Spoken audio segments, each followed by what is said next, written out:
안녕하세요. 결혼 10년 차 주부입니다. 얼마 전 집안에 생긴 분란 때문에 생각이 정말 많아졌는데요. 남편이 저를 이해한다고 하면서도 그래도 형님인 제가 참는 것이 낫지 않겠냐 하는 말을 슬슬 하고 있어 고민을 하다 이렇게 글을 쓰게 되었어요. 저와 남편은 대학 동기 사이였습니다. 대학에 입학하고 나서부터 친하게 지내기 시작했는데요. 사회에 나오면서는 각자의 삶을 살게 되었죠. 저는 직장에 다니다가 제 길을 발견해 사업을 시작하게 되었는데요. 남편은 직장인으로 쭉 생활을 했습니다. 그러다가 우연히 만나서 연애를 하고 결혼까지 하게 된 케이스예요. 서로 워낙 친하게 지냈었고 집에서도 자주 가다 보니 시부모님도 결혼 전부터 잘 알고 있었는데요. 성향이나 성격도 잘 맞았죠. 시댁 식구들 중에서는 대부분 저와 잘 맞았지만 가장 맞지 않았던 사람이 바로 남편의 남동생이었어요. 도련님은 능력도 좋고 잘 나가는 사람이었는데요. 남편은 동생에 대한 자격지심이 하나도 없었지만 오히려 남동생이 남편을 무시하는 경우였죠. 시부모님도 자유롭고 열린 분들이셨기 때문에 장남, 차남 차별 없이 모두 사랑으로 아껴주셨어요. 제가 시집을 갔을 때에도 시집살이 하나 없는 편안한 집안이었지만 오로지 남편의 남동생 도련님만 자주 부딪혔었죠. 집안 모임이 있는 날이면 은근히 남편을 무시하는 걸 보고 있노라면 정말 화가 머리끝까지 나기도 했습니다. 형수, 형 좀 밥 좀 잘 먹어야 되겠어요. 영 매가리가 없네. 이래서 바깥일 제대로 하겠소? 원래도 워낙 매가리가 없긴 없었지만 결혼하고 나니 어째 더 없는 것 같아. 형, 요즘 괜찮아? 들어보니까 사무실에서 적응도 못하고 난리라고 하더라고. 형 다니는 회사 상사가 내 후배인 거 알지? 내가 창피해가지고 말 안 하려고 했는데 그래도 형 잘 봐달라고 내가 잘 말해놨어. 잘했지? 그래. 잘했다. 안 그래도 회사 직원들이 요즘 견제가 너무 심해서 나도 고민이 좀 많았어. 그래서 그런가 아내가 잘 챙겨주는데도 요새 좀 기운이 없는 것 같더라고. 아무튼 걱정해줘서 고맙다. 그래도 버티다 보면 좋은 날도 오지 않겠어? 솔직히 저 회사에서 버티는 것도 얼마나 할 수 있을까 싶었는데 벌써 6년이나 되었는데 그 정도면 잘 버텼지 뭐. 형은 참 속도 좋다. 그런 거지 같은 회사에 6년이나 시간을 낭비하다니. 하긴 거기서 경력 쌓아야 뭐 형도 다른 곳도 갈 수 있고 그렇긴 하겠지만 아무튼 내가 공부라도 할 때 했으면 얼마나 좋아? 지금 이렇게 고생하지 않고도 편한 곳에서 일하지 않았겠어?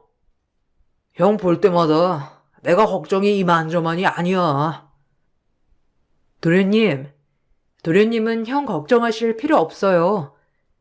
우리 남편 6년이나 그 거지 같은 회사 거뜬히 버틸 만큼 밖에서 정말 잘하거든요. 거기 진짜 능력 좋은 사람들도 못 버티고 그만두고 잘리고 그러는 곳이라는 건 도련님도 아시죠? 다들 그래서 일 잘한다고 칭찬 일색인데 역시 가족이라서 그런가? 더 깐깐하게 보는가 봐요. 도련님은 요즘 일 잘 되세요? 도련님 다니는 회사 상사도 제 친구인 거 아시죠? 들어보니까 요즘 실수가 많아가지고 좀 지켜보고 있다고 하더라고요. 친구는 비밀이라고 했는데 그래도 가족인데 제가 살짝 말씀드리니 조심하는 게 좋겠어요. 이제 좀 있으면 인사 이동도 있다면서요. 그래도 밀려나진 않는 게 좋지 않겠어요? 그래요? 고마워요, 형수. 형수도 일은 잘 되고 있어요? 사실 내가 다른 건 잘하는데 형수는 도통 무슨 일 하는지 내가 알 수가 없으니까 뭐라 할 말이 없네요. 형 말로는 돈도 점점 많이 벌어오고 잘 된다고 하지만 뭐 겉으로 봤을 땐 티가 잘 안 나서. 그렇게 잘 되면 형수님 옷이라도 좀 멋있고 고급스러운 걸로 사 입어요. 매번 후줄근하게 옷이니 잘 나가는 줄도 모르겠네요. 형수님, 그래도 돈 벌면 쓸 곳은 써야 되는 거예요. 아, 도련님, 이런 브랜드 같은 건 잘 모르시는구나. 하긴, 이게 잘 티가 안 나긴 하죠. 요즘은 브랜드라고 바로 확 티나는 건 촌스럽다고 잘 안 그러거든요. 이것도 꽤 비싼 브랜드인데, 도련님이 잘 모르시니 그러실 수 있어요. 그래도 아는 사람들은 다 알 텐데. 이 브랜드 궁금하시면 제가 알려드릴게요. 가격도 좋고 퀄리티도 나쁘지 않아가지고. 아, 이 정도는 좀 부담이실 수도 있겠네요. 남편의 남동생 도련님은 항상 남편과 저를 어떻게든 길을 눌러보려고 애를 썼습니다. 남편은 그런 남동생의 태도를 그저 허허 받아줬지만 저는 절대로 받아주지 않았죠. 알게 모르게 무시하는 것이 느껴져서 저는 다른 누구보다 절대로 지고 싶은 마음이 없었습니다. 그런 콧대 높은 도련님이 어떤 사람과 결혼이나 할 수 있을까 싶었는데 어느 날 딱 자기랑 비슷한 사람을 데리고 왔죠. 첫 인사 자리에서부터 이 사람 도련님과 다를 바 없구나를 바로 느낄 수 있었습니다. 저랑 만나고 있는 사람이에요. 저희 결혼하고 싶어요. 상견례 하기 전에 각자 집안의 인사는 해야 할 것 같아서 이렇게 왔어요. 궁금한 거 있으면 직접 물어보세요. 워낙 능력이 좋은 사람이라서 내가 이 사람 꿰려고 엄청 노력을 많이 했거든요. 그러니까 너무 견제하지 마시고 잘 봐주세요. 사회에서는 정말 능력 탄탄한 사람이니까. 자기도 참. 안녕하세요. 김송이입니다. 재준 씨랑은 소개로 만났어요. 2년 동안 연애했는데 가족들은 서로 이번에 처음 봤어요.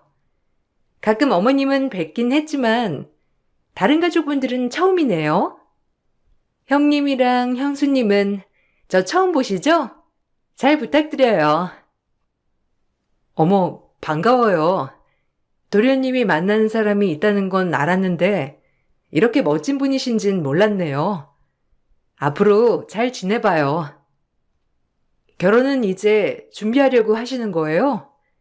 결혼 준비하시려면 정말 바쁘시겠어요. 나야 결혼한 지 이제 10년이 다 되어가지고 어떻게 준비했는지 전혀 생각이 안 나네요. 우리 할 때에 비해선 요즘은 더 고급스럽고 깔끔하게 잘한다고 하더라고요. 아무래도 10년 전이랑은 좀 비교하기 힘들지 않겠어요? 그때는 뭐 돈 없어도 대충 결혼식 할 수 있었잖아요. 요즘은 스냅부터가 다르잖아요. 웨딩드레스도 퀄리티부터가 다르고. 그러고 보니 형님은 무슨 일 하세요? 들어보니까 사업하신다고 하시던데. 아, 조그맣게 물류업 하고 있어요. 개인이 아니고 기업 대 기업이라서 아마 생소하실 수도 있겠네요. 도련님이랑은 같은 분야에서 일하신다고 들었어요.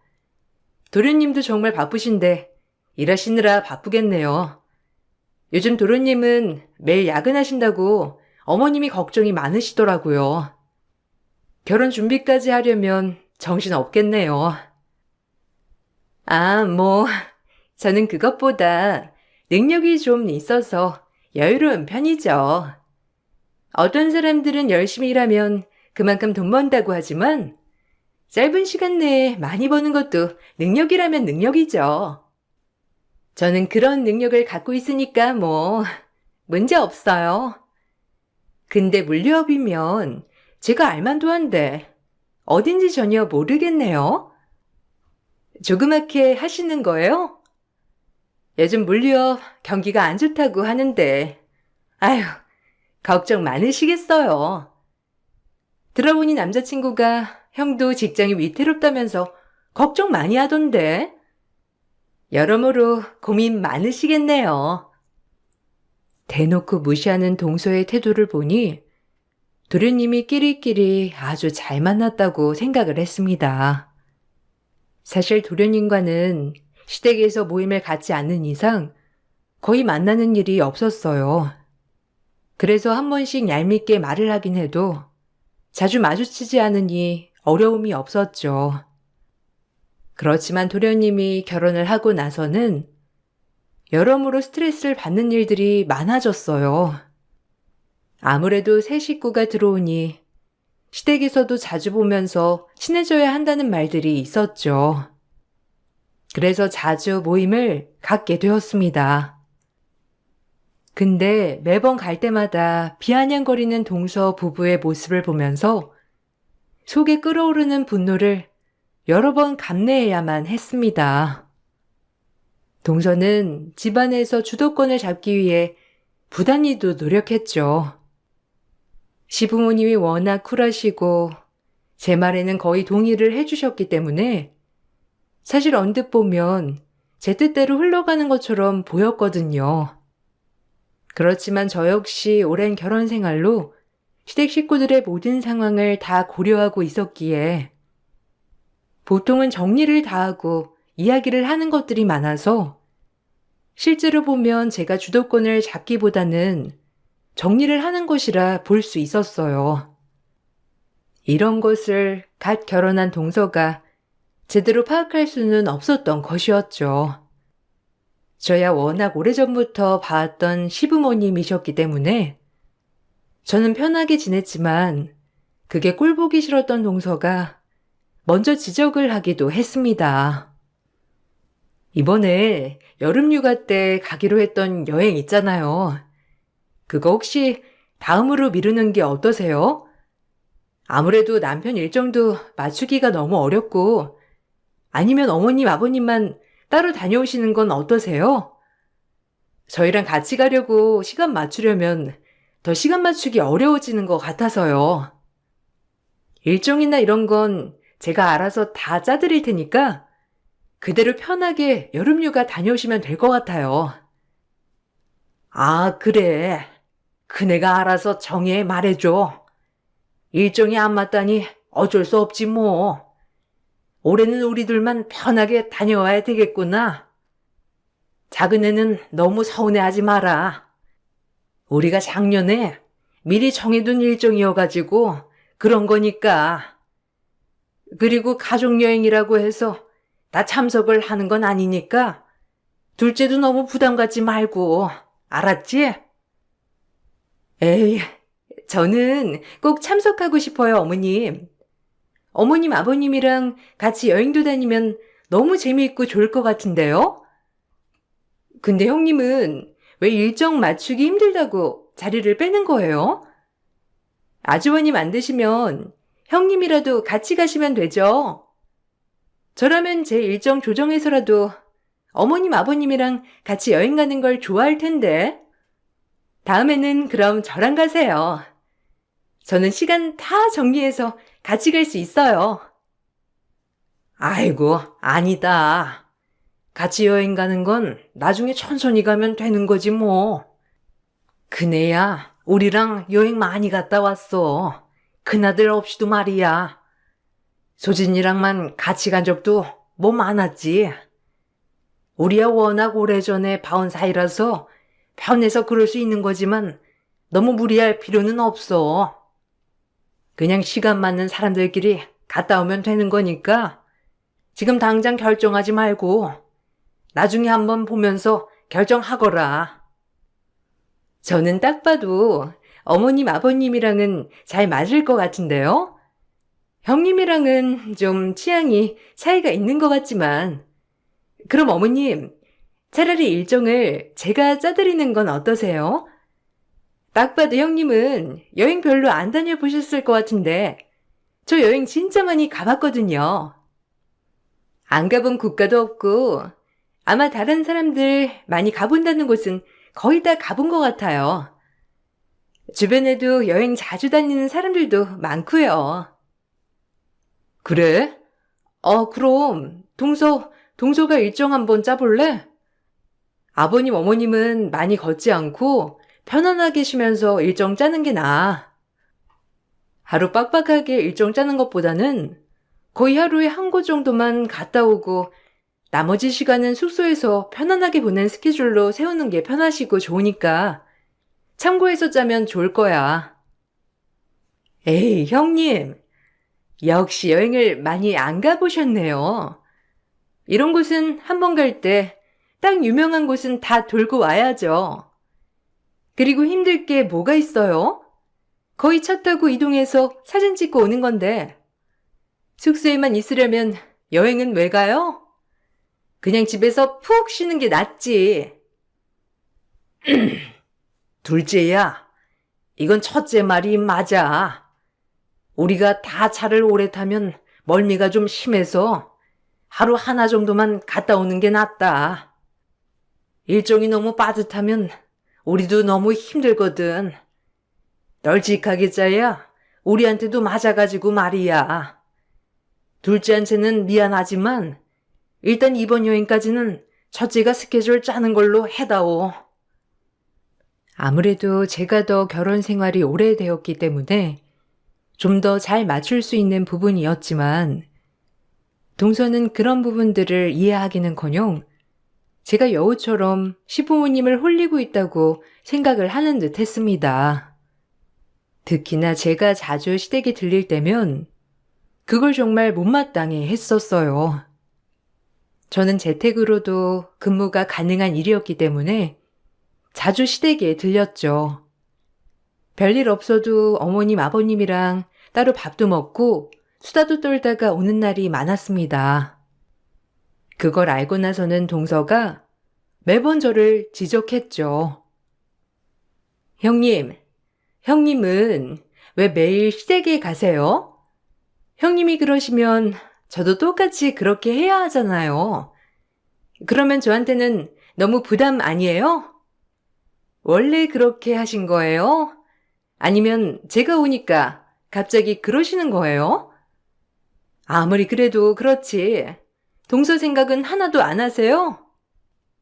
형님만 매일 방문하고 저는 안 가면 시부모님이 저를 뭐라고 생각하시겠어요? 아, 그것까지는 사실 생각 안 해봤네.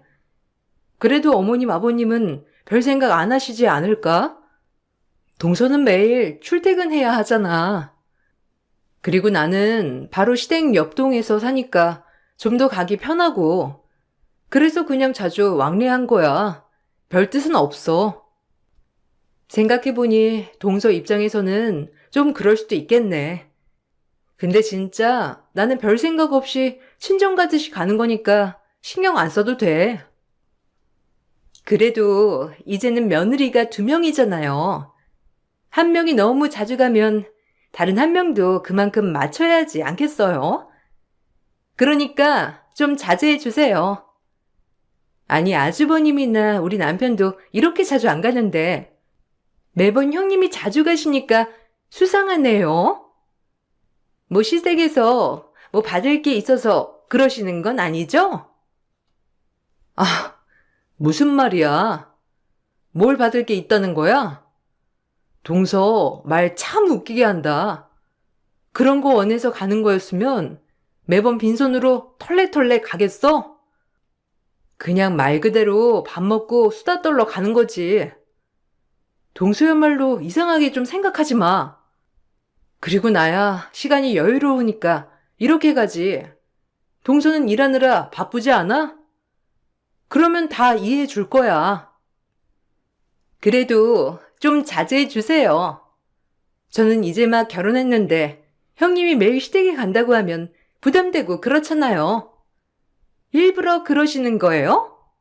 저 보라고 그러신 거면 그만두세요. 진짜 부담되니까요.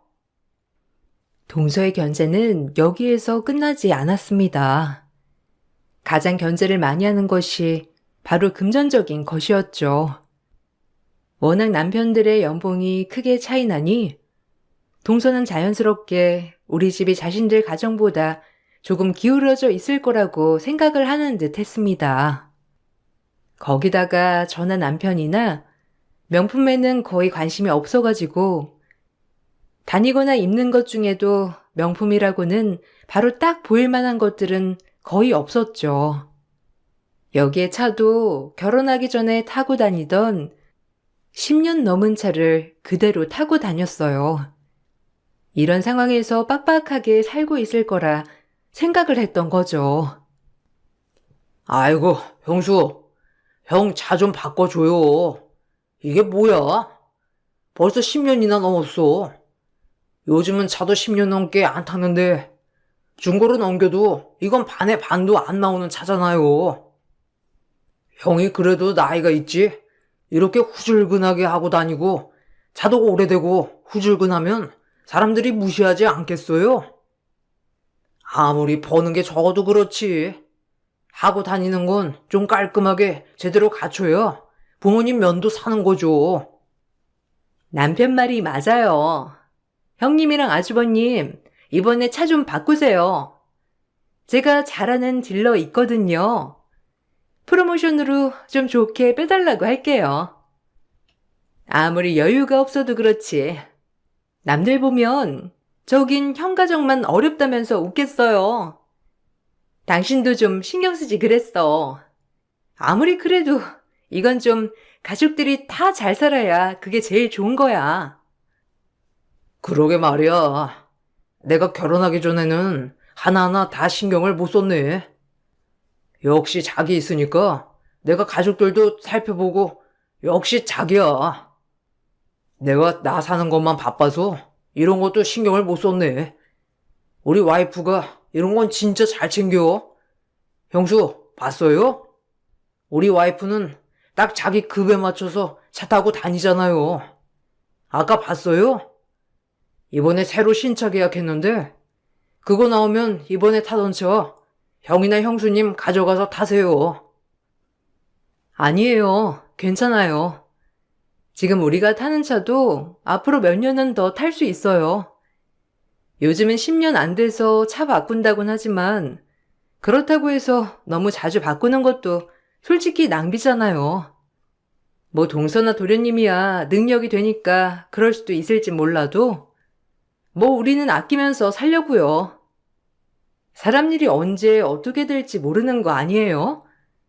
거기다가 매번 나눠내는 것도 그렇고 그냥 돈 모아서 한 번에 사도 되는 거니까.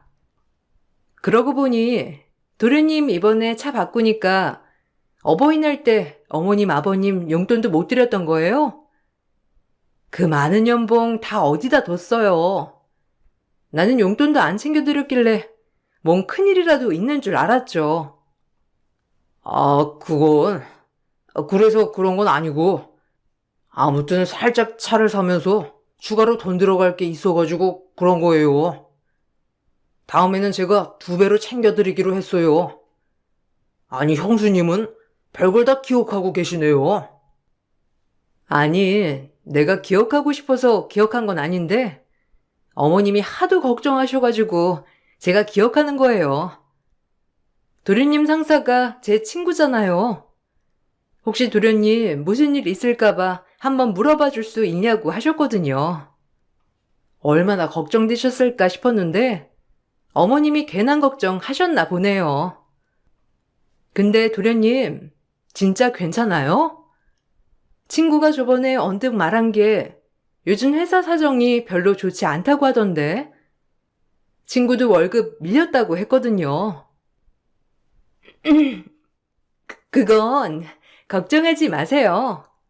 월급 밀려도 제가 다 커버할 수 있는 능력 되니까 괜찮아요. 그런 건 뭐 가볍게 다 커버할 수 있죠. 누구처럼 능력 없어도 꾸역꾸역 버티는 게 아니라 언제든지 남편이 힘들면 그만둘 수 있게 제가 또 능력 잘 갖췄잖아요. 그러니까 형님이 그거 걱정 안 하셔도 될 것 같아요. 아, 맞아. 동서가 능력이 좋다고 했지? 도련님은 좋으시겠어요.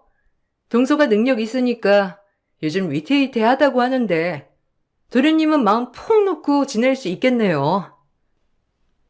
은근히 무시하는 동서 부부에게 매번 맞받아치기도 했지만 동서 부부의 깐죽거림은 멈출 기미가 없었어요. 그저 시간이 더 지나면 이런 행동이 자연스럽게 줄어들겠다 생각이 들었죠. 명절이 다가오면서 동서의 견제는 점점 더 심해졌습니다. 거기에 대해서는 신경을 안 쓰려고 했지만 점점 도를 넘어서는 동서의 행동에 저도 한계를 느끼고 있었어요. 그러던 명절날 결국 한판 붙게 되었습니다. 어머님께서 몸살이 나셔서 몇 주 동안 제대로 음식을 해 드시지 못하셨죠. 그래서 명절에 모이면서 이런저런 반찬을 해야 되겠다 생각을 했어요. 전날 미리 깍두기를 담그려고 모든 재료들을 준비하고 당일 동서에게 무치기만 해달라 부탁하려고 했죠. 그 사이에 저는 다른 반찬들을 하려고 했습니다. 동서, 오늘 좀 바빠? 안 그래도 어머님 몸이 많이 안 좋으셔가지고 우리도 얼른 정리하고 가야 할 것 같은데 그래도 그동안 어머님이랑 아버님 드실 반찬이 하나도 없더라고. 어머님이 깍두기 좋아하셔서 내가 깍두기 담글 재료들 다 준비했거든? 다른 반찬 하는 사이에 동서가 옆에서 좀 담가주면 안 될까?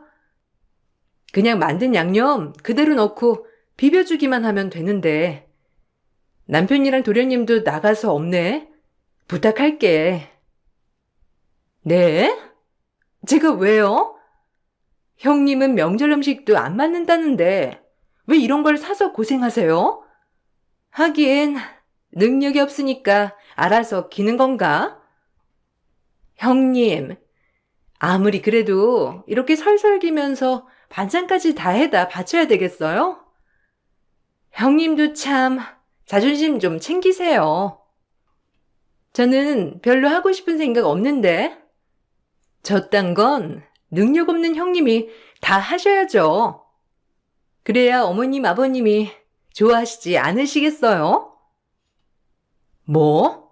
동서, 지금 뭐라고 했어? 설설 기냐고? 능력 없는 내가 다 해야 하는 거라고? 동서 진짜 왜 그딴 말을 자꾸 하는 거야?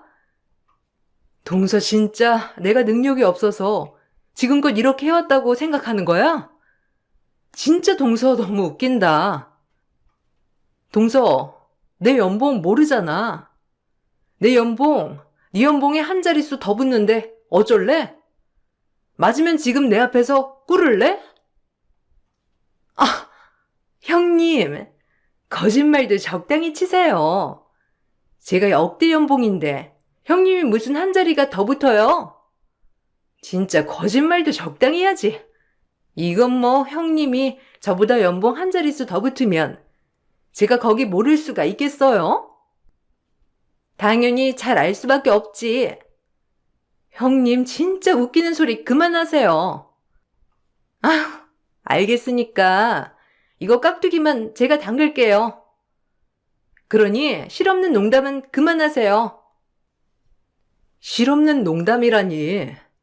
동서 그거 모르는구나? 동서 지금 사는 집 그거 내가 사준 거야. 몰랐어? 어머님 아버님이 신경 쓸까봐 말 안 했나 보네. 그 집 내가 사서 시부모님 살라고 해드린 거야. 그런데 괜찮다고 한사코 거절하셔가지고 일단 명의만 드렸는데 도련님 결혼할 때 모아둔 돈 한 푼 없다고 해서 내가 그 집 도련님 살게 하라고 어머님 아버님께 말했었거든. 그러고 보니 도련님도 몰랐나 보네. 아, 무슨 소리 하시는 거예요? 거기 우리 남편 명의로 되어 있는데 뭔 헛소리를 하시냐고요. 적당히 하세요. 하나도 재미없어요. 아, 내가 시집살이는 아직도 있다곤 들었는데 형님 살이는 처음 들어봤네. 형님, 능력 없으시면 이딴 거짓말도 안 하셔야 되는 거예요. 들통날 거짓말을 왜 하고 있는지 알 수 없네요. 거짓말? 진짜 거짓말인지 한번 알아볼래? 아, 어머님, 아버님한테 물어보면 되겠네. 어려울 게 뭐가 있어? 아니다. 도련님한테 한번 집주인이 누구인지 물어봐. 도련님한테 물어봐도 알겠다. 아마 어머니 명의로 되어 있을걸? 동서는 능력이 없어 시댁 반찬까지 다 해다 바치는 것이냐며 말했습니다.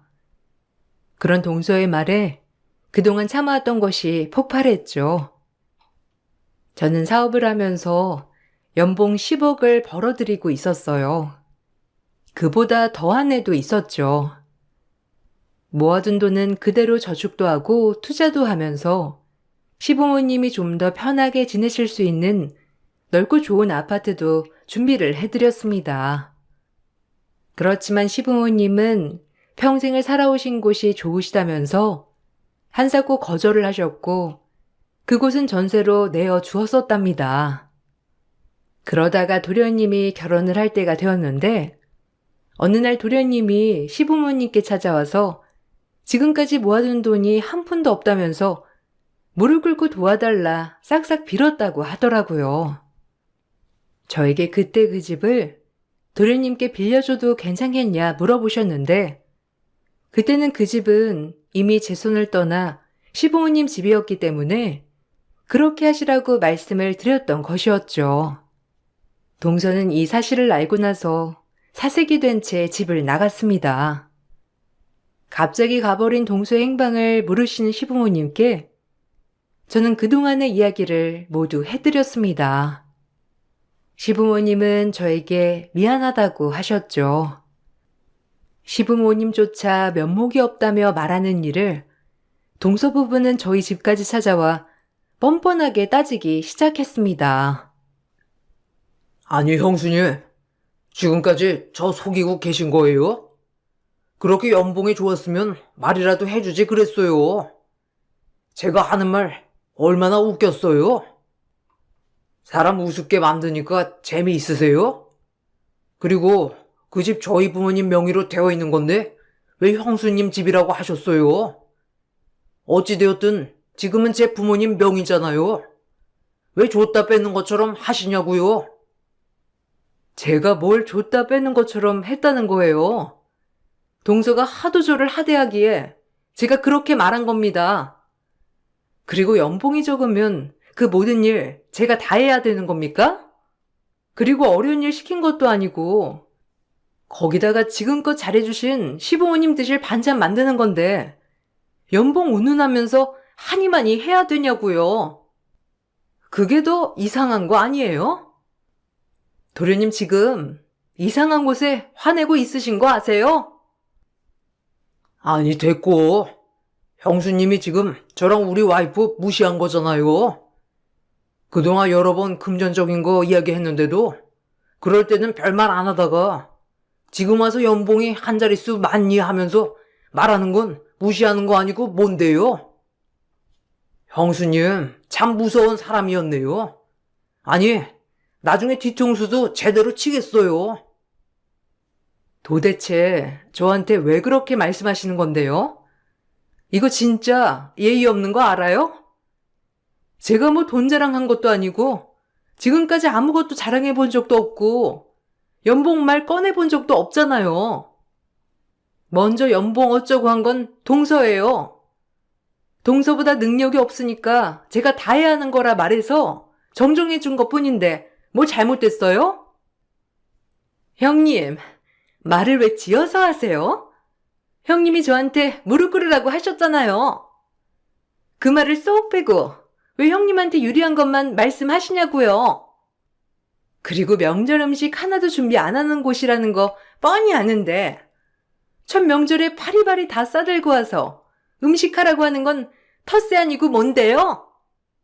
아무리 어머님이 아프시다고 하지만 형님이 왜 나서서 음식하고 있냐고요? 동서, 내가 말 안 했어? 내가 다른 거 다 준비할 테니까 이미 다 준비된 깍두기만 양념에 비벼달라고만 한 거잖아. 도련님이나 남편 있었으면 시켰을 텐데 그 자리에 없어서 후딱 그것만 해달라고 했잖아. 내가 다른 거 시켰어? 그리고 연봉이 동서보다 높으면 무릎 꿇겠냐고 한 거지 무슨 말을 지어서 했다는 거야? 나 참 어이가 없네. 어이가 없어요? 지금 저보다 더 어이가 없어요? 아니, 내가 다른 곳에서 이런 취급을 안 받는데 형님이 이러시니 제가 더 어이없네요. 텃세도 이런 텃세가 없네. 하긴 가해자는 자기가 가해자인 줄 모른다고 하니 뭐 형님이 이게 시집살이 시키는 거예요. 아세요? 시집살이? 동서랑 도련님이 지금까지 나랑 우리 남편 무시한 건 뭐야? 그건 그냥 장난으로 하는 말이고 농담이니? 그동안 돈도 못 벌고 못 산다고 만날 때마다 무시하고 깔봤던 건 그건 뭔데? 그때마다 허허 웃으면서 넘어갔던 건 생각 안 나고 막상 내가 이렇게 하니까 이제 와서 시집살이라고 하니? 와, 진짜 정신 못 차렸네. 내가 진짜 정신 한번 제대로 차리게 해줘야 되겠네. 진짜 웃긴다. 그래, 정신 한번 차리게 해줘 봐라. 어디 눈 하나 깜짝이나 하나. 웃기고 앉아있다 정말로. 이제는 능력으로 누르겠다 이거니?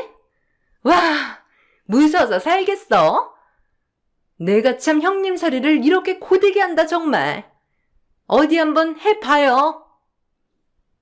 그렇게 저와 남편을 능력 없는 사람으로 무시하던 동수와 도련님은 상황이 역전되자 제가 시집살이를 시킨다며 이야기를 했죠. 시부모님은 저의 이야기를 듣고서는 모든 결정에 따르겠다고 하셨습니다. 가장 먼저 했던 것은 시부모님이 가지고 계셨던 집을 제 명의로 바꾸는 것이었습니다. 그 후에 저는 동서 부부에게 퇴거 명령을 내렸죠. 그리고 그동안 도련님 상사였던 친구가 저를 생각해 도련님을 지방으로 보내지 않았던 것을 그럴 필요 없다고 했습니다. 친한 친구였기 때문에 저를 생각해서 거의 다들 꺼려하는 지방 지점으로 보내려고 했던 것을 겨우 막고 있었는데 이제는 그럴 필요가 없다고 얘기를 해주었죠. 얼마 지나지 않아 도련님은 지방 지점으로 발령이 나게 되었습니다. 그곳은 거의 1년 만에 사람들이 그만두는 곳이기도 했어요. 모든 상황들이 이렇게 흘러가자 결국 동서와 도련님은 저에게 미안하다며 사과를 해 왔습니다. 형님, 제가 잘못했어요. 정말 죄송해요. 제가 너무 건방지게 굴었습니다. 처음에 기선제압을 해야 한다는 말을 많이 들어서 제가 섣부르게 행동했어요. 기분 나쁘셨다면 정말 죄송해요. 그렇지만 형님이 저희 남편 지방으로 보내시는 건 너무하신 것 같아요. 친구분께 입긴 넣으신 거예요? 그렇게까지 꼭 하셔야 되겠어요? 무슨 소리야? 내 입김이 작용이나 하겠니? 거긴 내 회사도 아닌데 이미 도련님은 그 회사에서 아웃이었어. 알아? 도련님 알고 있지 않았어요? 몇 년째 실적은 없고 솔직히 승진도 계속 못하고 떨어졌잖아요. 위기라고 알고 있지 않았어요? 연봉도 오히려 줄어들고 아마 끝일 거라 생각했는데 겨우겨우 버티고 있었잖아요. 그거 제 친구가 그래도 저보고 계속 보류해서 남았던 거예요. 근데 뭐 이제 그럴 필요 없지 않겠어요? 그렇게 제가 자신들 무시하고 그런다는데 제가 손 떼야죠. 아, 형수님, 정말 죄송합니다. 정말 그런 상황인 줄 몰랐어요. 사실 회사에서 구조조정 있을 때 해고될 거라 생각했는데 그렇지 않아서 그냥 제 능력을 잘 봐주고 있구나 생각했습니다. 이번에 저도 듣고서 알았습니다. 이미 오래전에 구조조정 대상이었다는 사실이요. 형수님, 정말 죄송해요. 한 번만 용서해 주시면 안 될까요? 제가요? 제가 왜요? 저 능력 없고 보잘것없는 사람 아니었어요? 그렇게 몇 년을 무시하고 하대하셨던 분께서 이러시니 정말 당황스럽네요. 그리고 집은 언제 정리하실 건가요? 저희가 다음에 그냥 들어가서 거기서 살려고요. 생각해보니 시부모님 편하게 사시라고 지금보다 2배는 더 큰 집 얻어드린 건데 안 사신다고 하니 저희가 가서 살아야겠네요. 형님, 정말 죄송해요. 제가 진짜 부족했습니다. 형님이 이렇게 깊이 생각해 주시는 줄 꿈에도 몰랐어요. 정말 죄송합니다. 남편 지방에 내려가면 저희 주말부부, 아니 월말부부 해야 될지도 몰라요. 지금 집에서 나오면 당장 갈 곳도 없고 친정에서 알면 진짜 큰일 나요. 제발 집만이라도 그냥 놔두시면 안 될까요? 그때 그렇게 당당하게 따지던 사람들은 어디 갔는지 모르겠네. 됐고, 난 이미 결정했어요. 동서나 도련님이나 그 콧대가 다 어디 갔나? 그렇게 무시해놓고선 참. 상처 주고 이렇게 사과하면 끝인가 보다, 그지? 그럼 나도 미안해. 근데 바꿀 생각 없어. 미안하다며 비는 동서 부부에게 저는 바꿀 생각이 없다며 돌아가라는 말을 전했습니다. 어쩔 수 없이 도련님은 지방으로 발령이나 가게 되었고 동서는 다시 친정집으로 들어가게 되었죠. 동서의 친정에서는 저에게 진심으로 미안하다는 말을 전해왔습니다. 딸이 그렇게 무례하게 굴었을 거라고는 상상조차 하지 못했었다며 딸 자식을 잘못 키운 것 같다며 사과를 하셨죠. 도련님은 결국 지방에서 적응하지 못하고 직장을 그만두었습니다.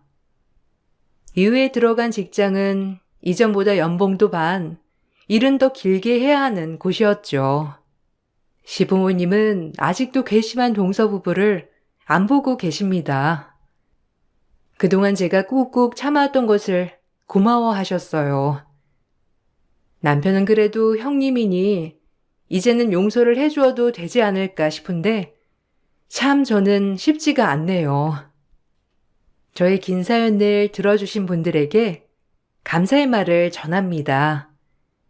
여러분들도 겉으로 보는 모습보다는 내면의 스펙을 먼저 보시길 바랄게요. 안녕하세요. 저는 서울에 살고 있는 30대 후반 여자입니다. 하도 기가 막혀서 사연을 신청하게 되었는데요. 손이 동서인 형님과 저와의 사이에 일어난 문제로 인해 현재 집안에 위기가 찾아왔고 형님은 자신의 잘못한 행동에 대해 용서를 구하고 있는 중입니다. 형님과 저도 처음부터 사이가 안 좋았던 건 아니었어요. 지금으로부터 3년 전쯤에 명절날 시댁으로 모이던 도중 갑자기 형님 차가 교통사고가 나면서 병원에 입원했다는 소식을 접하게 되었었죠.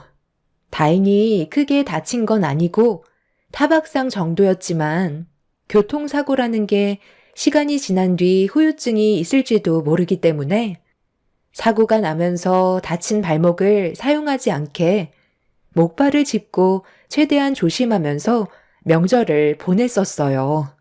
형님이 다치면서 제가 모든 일을 다 해야 됐지만 그때만 해도 저 혼자서 한다는 거에 불만을 가지기보다 다친 형님을 훨씬 더 걱정하고 있었죠. 그런데 그날부터가 시작이었어요. 주방에서 땀 흘리며 음식을 만들던 저와 다르게 교통사고로 거실에서 편하게 앉아 쉬고 있던 형님이 너무 편하고 좋았었는지 명절날 이후부터 시댁의 모임이나 명절이 있을 때면 항상 목발을 짚고 오게 되었었죠. 그렇게 되자 처음에는 형님을 걱정하던 제 마음도 조금씩 불편해지기 시작했고, 걱정이 불만으로 쌓이고 말았습니다. 매번 시댁에 올 때마다 목발을 짚는 게 너무 이해가 되지 않았었죠. 그 시간이 몇 달도 아닌 3년 동안 매번 같은 모습으로 얼굴을 마주하게 되면서 도저히 참을 수가 없어 제가 가진 불만들을 털어놓고 말았어요. 형님, 다리가 이래 어째요? 근데 교통사고로 다리가 다쳤던 게 벌써 3년이나 지났는데 시부모님 댁에 올 때마다 목발을 꼭 해야 되는 거예요? 아버님 댁에 오기만 하면 안 아프던 다리가 갑자기 아프게 되나 봐요. 제가 알기론 평소에는 아주 잘 걸어 다닌다던데 언제까지 이런 식으로 불편한 생활을 이어나갈 건데요? 이제 저 좀 도와주셔도 되잖아요. 아, 나도 그러고 싶지. 그런데 그때 사고 난 기억 때문에 그런지 시부모님 댁에 오기만 하면 발목에 통증이 생겨서 제대로 걷지를 못하겠더라고. 그리고 내 직업이 치과 의사라 계속 허리를 굽히게 돼서 그런지 요즘 허리 통증이 말이 아니야. 아무래도 교통사고 후유증이 허리까지 온 것 같아. 이거 보이지? 허리 고정 복대인데 지금 내 몸 상태가 이 정도라니까? 요즘에 하루하루 사는 게 너무 힘들어. 동서가 고생하는 거 내가 모르는 거 아니잖아. 정말 고맙게 생각하고 있어. 오늘도 조금만 더 고생 좀 해줘. 나도 시부모님 댁에 올 때마다 동서 눈치 보고 싶지 않은데 내 몸이 날이 가면 갈수록 점점 안 좋아지네.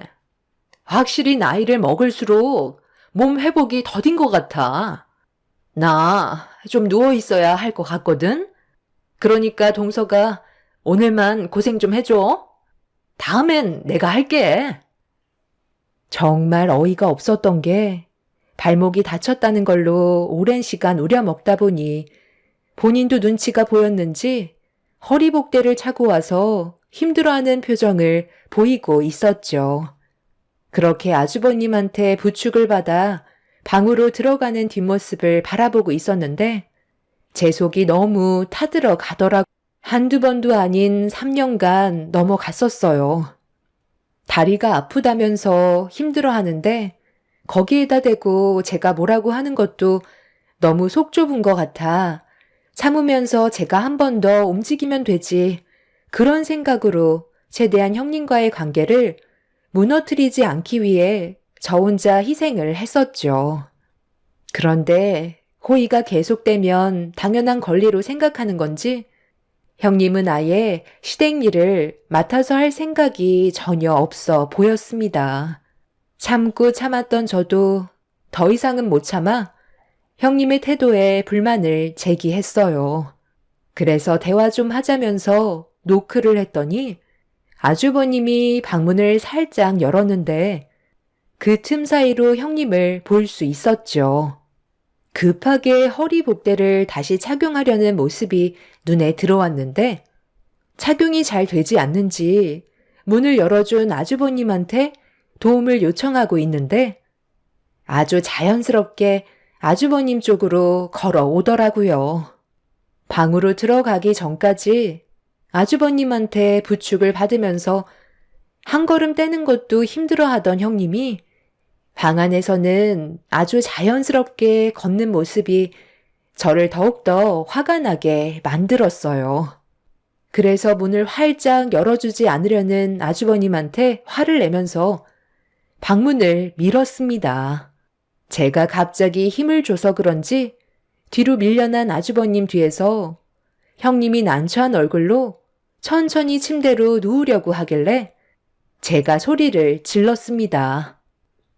형님, 정말 너무하다고 생각하지 않아요? 언제까지 이러실 작정이에요? 하루 이틀도 아니고 매번 시댁에 올 때마다 여기저기 아프다고 하시는데 더 이상은 못 참겠어요. 오늘 같은 날은 형님도 도와주셔야 될 것 같아요. 제가 그동안 정말 많이 배려해 드렸으니까 여기까지만 하세요. 방금 형님 몸 상태가 어떤지 전부 다 확인했으니까 그만 나오시라고요. 아주버님, 지금 뭐 하시는 거예요? 왜 저를 가로막죠? 잘못하고 있는 건 형님인데 왜 저를 막냐고요? 아휴, 이 사람이 몸이 안 좋다는데 음식 좀 준비하는 거 가지고 서로 얼굴까지 붉혀야 되겠어요? 누가 봐도 알 수 있을 정도로 몸 상태가 말이 아닌데 재수 씨가 손아래 사람이면 이 정도는 해줄 수 있는 거잖아요. 고작 음식 몇 개 만드는 거 가지고 분위기를 안 좋게 만들어야 되겠냐고요? 동서, 정말 미안해. 내가 몸이 괜찮았더라면 당연히 도와줬을 텐데 그렇게 하지 못해서 많이 서운하지? 나도 이런 내 생활이 너무 답답하고 동수한테 눈치 보여서 시댁에 오는 게 너무 힘들어. 하루라도 마음 편할 날이 없거든. 내가 조만간 큰 병원에 가서 검사 좀 받아볼 테니까 오늘만 고생 좀 해주면 안 될까? 정말 너무들 하시네요. 하루 이틀도 아니고 교통사고 후유증이 있다는 핑계로 3년 동안 이 사람 혼자 힘들게 하더니 오늘은 복대까지 하고 오셨어요. 왜? 그냥 전신을 깁스하지 그래요. 이만큼 배려해줬으면 알아서 눈치껏 행동하셔야죠. 왜 저희만 희생을 해야 되는 거죠? 형도 형수님 몸이 정상인 걸 알면서 감싸주는 건 문제가 있는 거라고. 집안 싸움으로까지 이어지게 하고 싶은 거야? 적당히 해야 될 거 아니야. 아무리 우리가 아랫사람이라도 잡는 것도 한계가 있는 거라고. 남편도 제 옆에서 편을 들어주자 분위기가 험악해지고 있었어요. 형님은 저에게 미안하다면서 복대를 착용하더니 목발을 짚고 아주버님의 부축을 받으면서 천천히 걸어 나오고 있는데 시부모님께서 장을 봐오시고 집으로 들어오셨는데 저희 부부와 형님 내외가 서로 안 좋은 분위기를 풍기고 있자 시모가 무슨 상황인지 저에게 물어보시길래 그동안 제가 힘들었던 부분들에 대해 흥분하지 않고 침착하게 설명을 드렸어요. 시모도 형님이 시댁에 올 때마다 꾀를 부리고 있다는 걸 모르는 게 아니었지만 그렇다고 제 편을 들어준다면 더 큰 싸움이 생기게 될까봐 이러지도 저러지도 못하고 계셨어요. 시부는 헛기침 한번 하시더니 서둘러 방으로 들어가 버리셨습니다. 시모도 한쪽 편만 들어주기에는 난감하셨는지 제 말만 들어주시곤 아무런 답변도 주지 않으신 채 장바온 식재료를 서둘러 주방으로 가지고 가셨죠. 피하실 거면 왜 물어보셨는지 이해할 수가 없었어요. 시부모님께서 집으로 들어온 이후 제대로 된 대화도 할 수 없었고 아주버님은 형님을 데리고 다시 방으로 들어가 버렸습니다. 남편이 그냥 들어가면 어떻게 하냐고 하던 대화는 마저 끝내야 되는 거 아니냐고 화를 냈지만 굳게 닫힌 문은 더는 열리지 않았어요. 시부모님이 듣고 계시는데 계속 험한 분위기를 만들어 나가는 것도 아닌 것 같아 방문을 두드리는 남편의 팔을 잡았어요. 남편은 저에게 그냥 음식을 하지 말라고 했지만 저까지 형님처럼 똑같은 사람이 되고 싶지도 않았고 시모에게도 싫은 소리 듣고 싶지 않아 저 혼자 주방으로 들어갔어요. 시모는 제 눈치를 보면서 음식을 준비하고 계셨죠. 옆에서 남편이 거들어주고 있었지만 한번 상해버린 기분은 쉽게 풀어지지 않았어요. 그렇게 묵묵히 음식을 힘들게 다 준비하고 모든 준비가 끝나자 그제서야 형님 내외가 방문을 열고 천천히 걸어 나왔습니다. 이미 꾀부린다는 걸 온 가족이 전부 다 알고 있는데 끝까지 혼신의 연기를 펼치는 형님을 보고 있으니 헛웃음밖에 나오진 않았어요. 왜 저렇게까지 사나 싶을 만큼 한심해 보였습니다. 그렇게 모두가 둘러앉아 술 한잔 하면서 음식을 먹고 있는데 형님이 뭔가 문제가 있는지 젓가락을 내려놨어요. 왜? 음식이 입맛에 안 맞니? 저녁을 너무 늦게 먹어서 들어가지 않는 거야? 배 많이 고팠을 텐데 좀 더 들지 그래. 네가 좋아하는 것들도 꽤 있잖아. 아니요. 음식들은 먹음직스러운데 막상 입에 넣고 보니 제 입맛에는 안 맞는 것 같아요. 이거 전부 동서가 만든 거죠?